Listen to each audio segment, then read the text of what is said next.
জয় শ্রীকৃষ্ণ। প্রিয় দর্শক বন্ধুরা সকলে কেমন আছেন? আশা করছি ভালো আছেন এবং সুস্থ আছেন। আমাদের দৈনিক রাশিফল এবং টোটকার ইউটিউব চ্যানেলের পক্ষ থেকে সকলকে অনেক স্বাগতম জানিয়ে আজকে আরও একটি বিশেষ ভিডিও নিয়ে চলে এসেছি এবং আজকের ভিডিওর বিষয়বস্তুটি রয়েছে কিন্তু অত্যন্ত গুরুত্বপূর্ণ এবং অত্যন্ত বিশেষ। কৌশিকী অমাবস্যাকে কেন্দ্র করে কিন্তু আজকের ভিডিওটি হতে চলেছে এবং আজকের ভিডিওটিও কিন্তু অত্যন্ত গুরুত্বপূর্ণ এবং বিশেষ হতে চলেছে। তো চলুন আজকের ভিডিওটি কন্টিনিউ করবো এবং শুরু করব। তার আগে বলে নিই, আমাদের এই চ্যানেলের মাধ্যমে গ্রহ সংক্রান্ত, রাশি সংক্রান্ত বিশেষ টোটকা এবং বাস্তু টিপস নিয়ে কিন্তু ভিডিও করা হয়ে থাকে, যেগুলো অত্যন্ত গুরুত্বপূর্ণ এবং অত্যন্ত বিশেষ। এবং আমাদের এই চ্যানেলের মাধ্যমে ভিডিওগুলি কিন্তু অত্যন্ত গুরুত্বপূর্ণ হয়ে থাকে। যদি আপনাদের আমাদের এই চ্যানেলের ভিডিওগুলি পেতে চান এবং আমাদের ভিডিওগুলি আপনাদের ভালো লাগে, তবে অবশ্যই আমাদের চ্যানেলটির পাশে থাকবেন এবং আমাদেরকে সাপোর্ট করবেন। তো চলুন আমাদের আজকের ভিডিওটি শুরু করি এবং আমাদের ভিডিওর মাধ্যমে কিন্তু সবসময় গ্রহ সংক্রান্ত, রাশি সংক্রান্ত এবং বিশেষ টোটকা নিয়ে কিন্তু আলোচনা করা হয়ে থাকে।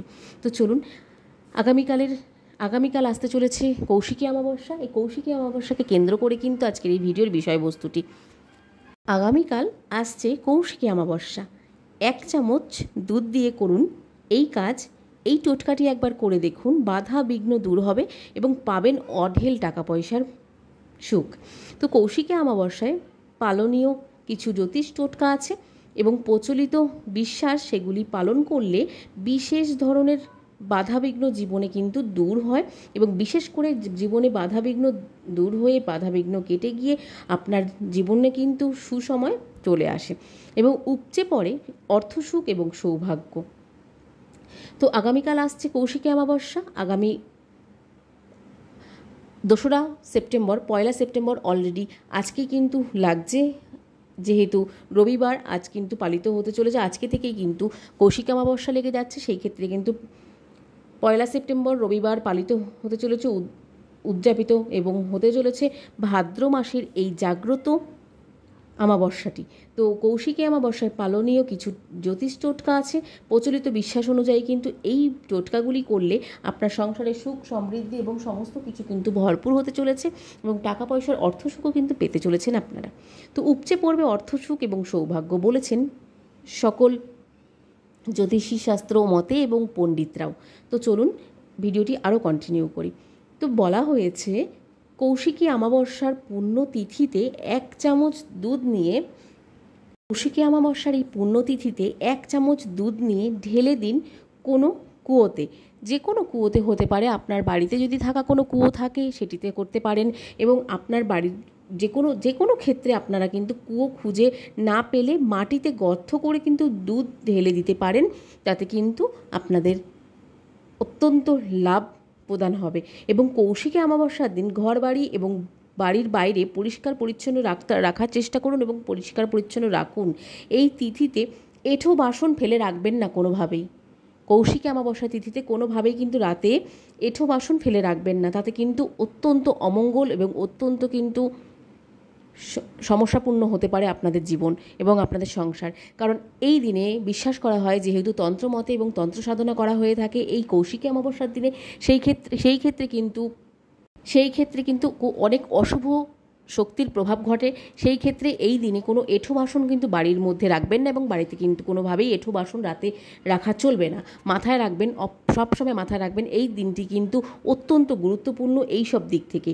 এবং বাড়িঘর তো অবশ্যই পরিষ্কার পরিচ্ছন্ন রাখবেন, তার সাথে সাথে এঁঠো বাসনপত্র কোনো কিছু রাখবেন না এই দিনে। এবং একটি নারকেল কিনে 5 টুকরো করুন এই দিনে। তারপর 1 টুকরো নারকেল বাড়ির সদর দরজায় সারা রাত রেখে দিন। পরের দিন এই 5 টুকরো নারকেল জলে বিসর্জন দিয়ে দিন। এই একটি নারকেলকে 5টি টুকরো করুন, তার মধ্যে একটি দরজার বাইরে রাখুন এবং তার সাথে সাথে কিন্তু বন্ধুরা এই 5টি টুকরো সারা রাত একটি টুকরো বাইরে রেখে দিন এবং এই 5 টুকরো পরের দিন সকাল হলেই জলে বিসর্জিত করুন। তাতে কিন্তু আপনাদের অনেক সুফল লাভ করতে পারবেন। এই দিন মাছকে ছোট ছোট আটার গুলি তৈরি করে খাওয়াতে পারেন। তাতে কিন্তু আপনাদের রাহুর দোষ এবং কেতুর দোষ থাকলে সেগুলো থেকে কিন্তু সেই প্রভাব থেকে কিন্তু মুক্তি পেতে পারেন। রাহু এবং কেতু গ্রহের যদি আপনাদের দোষ থেকে থাকে, মাছকে গুলি গুলি করে আটা খাওয়ান, ছোট ছোট করে গুলি করে আটা খাওয়ান, তাতে কিন্তু আপনাদের অনেক লাভবান হতে পারেন। এরপরে আসছি বাড়ির সদর দরজায় যদি কৌশিকী অমাবস্যার দিন সন্ধ্যায় জ্বালিয়ে দিতে পারেন এই দুটি প্রদীপ অবশ্যই জ্বালিয়ে রাখুন। সেটি হচ্ছে তিলের প্রদীপ হতে হবে, ঘি দিয়েও জ্বালাতে পারেন, যাদের তিলের তেল না থাকবে তারা ঘি দিয়েও জ্বালাতে পারেন। তো ঘি দিয়ে বা তিলের তেল দিয়ে আপনারা এই দিনে অবশ্যই একটি নয় দুটি প্রদীপ অবশ্যই সদর দরজার মুখে জ্বালিয়ে রাখেন। তাতে কিন্তু আপনার জীবন থেকে কুপ্রভাব দূর হবে এবং আপনার বাড়িতে কিন্তু নেগেটিভ এনার্জির প্রভাব দূর হবে এবং আপনার বাড়িতে কিন্তু ইতিবাচক শক্তির প্রভাব ঘটবে। নেতিবাচক শক্তি দূর হয়ে ইতিবাচক শক্তি কিন্তু প্রভাব ঘটবে। এতে আপনার বাড়ির সব দিক থেকে মঙ্গলময় হবে। তো এই ছিল আজকের এই বিশেষ টোটকাটি। তো আজকের এই টোটকাটি কেমন ছিল কৌশিকী অমাবস্যাকে কেন্দ্র করে অবশ্যই কমেন্টে জানাতে ভুলবেন না। ভালো লাগলে অবশ্যই আমাদের এই চ্যানেলটিকে সাবস্ক্রাইব করে পাশে থাকবেন এবং আমাদের এই আজকের কৌশিকী অমাবস্যার ভিডিওটি যদি আপনাদের ভালো লাগে অবশ্যই কিন্তু কমেন্টে লিখবেন জয় মা তারা। আর সকলের কৌশিকী অমাবস্যাটি খুব ভালো কাটুক, সাবধানে থাকুন, ভালো থাকুন, আবার নতুন ভিডিও নিয়ে আসা পর্যন্ত আমাদের পাশে থাকুন। তো চলুন আজকের মতন এখানেই বিদায় নেব বন্ধুরা। সকলে খুব ভালো থাকবেন, সুস্থ থাকবেন। আবার নতুন ভিডিও নিয়ে আসছি আবার একটি নতুন এপিসোডে। তো চলুন আজকের মতন সকলকে রাধে রাধে, জয় শ্রীকৃষ্ণ।